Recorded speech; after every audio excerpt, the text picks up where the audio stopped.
Next up, we're going to bring back our music guest, Miss Mo Davis of the Futterbies.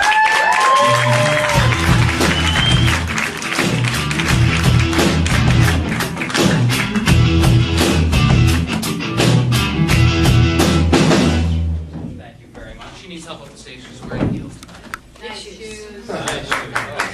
Yeah. Mo is a little disappointed that she's the only guest tonight who does not have the word love in her name somewhere. So,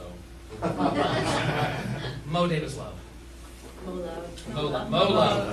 Mo love. Mo love and special sauce. Mo love and special sauce. I don't know. So, how are you? Good. Good. Good. Thanks for coming out tonight. Thanks for having me. Hey, no problem. I got a makeover. You did. I was doing this, these guys over here, I work with them at Rock Nation. Hi, Andrew. I'm old. Andrew's my private Muppet. She said he was the animal from the Muppets.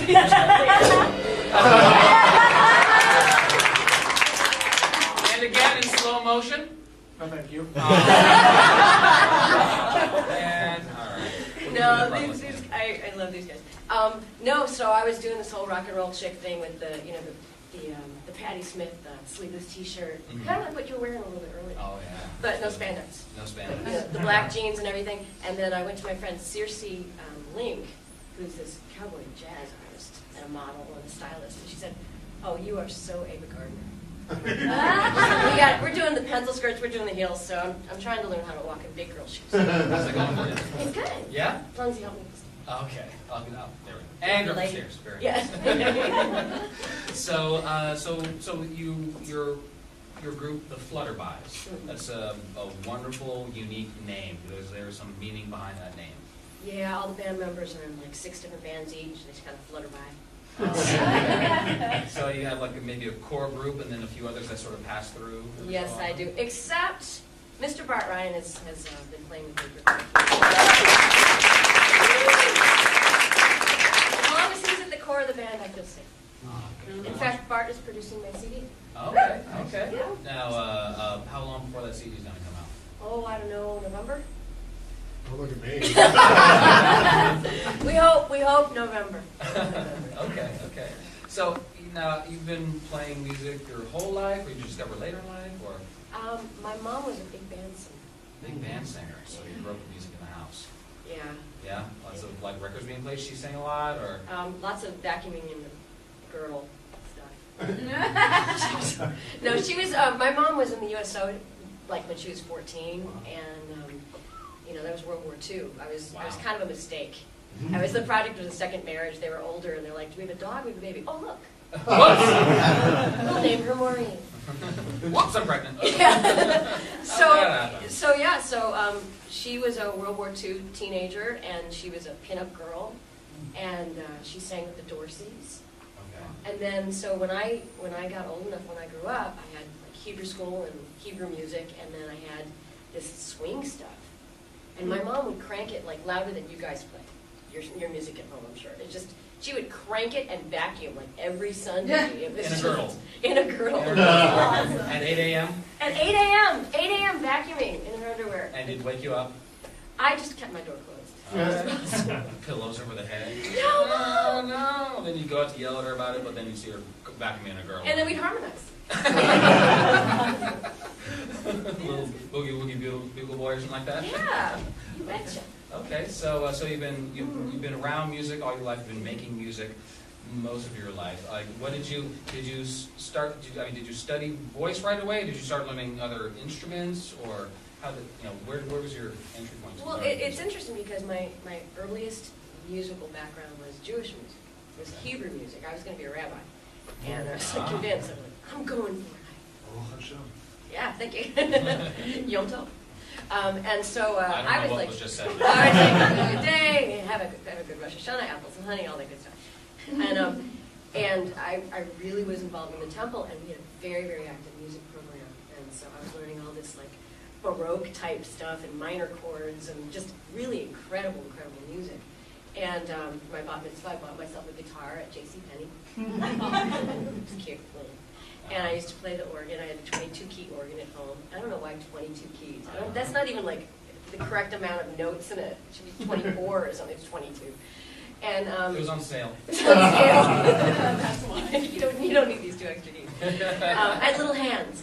So, yeah, so that was my background. And then Mom had the swing music. And then when I got into high school, I was studying opera and going to all these contests. And I was the little girl with the big voice. And I was like, ah! You know, so did that. Oh, how was that? Ah! Okay. Yeah. How do you spell that? Don't worry about it. A-H-A-A-H. And with the little slidey thing. And then I discovered Bernadette Peters. Talk about the voice. Yeah. Yeah. And so I decided I had 3 idols. I had Karen Black because of Terror Trilogy. Yeah.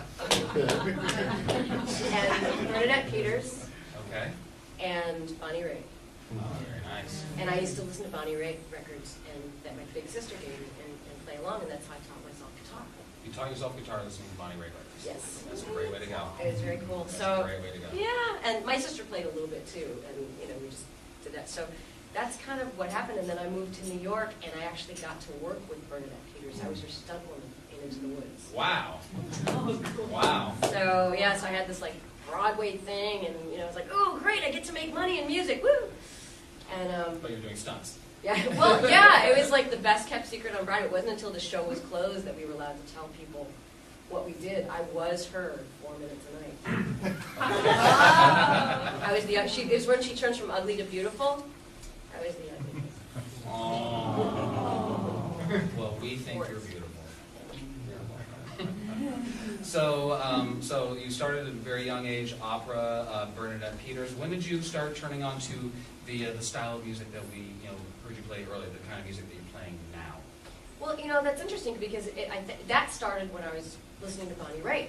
Oh, okay. And playing along, I was playing along with Bonnie Raitt and James Taylor, and then when I got into high school, Kaylin and Bon Jovi, they were so cute. They were Jamie, and Chrissy Hine and Hart, and I started really getting into the rock and roll.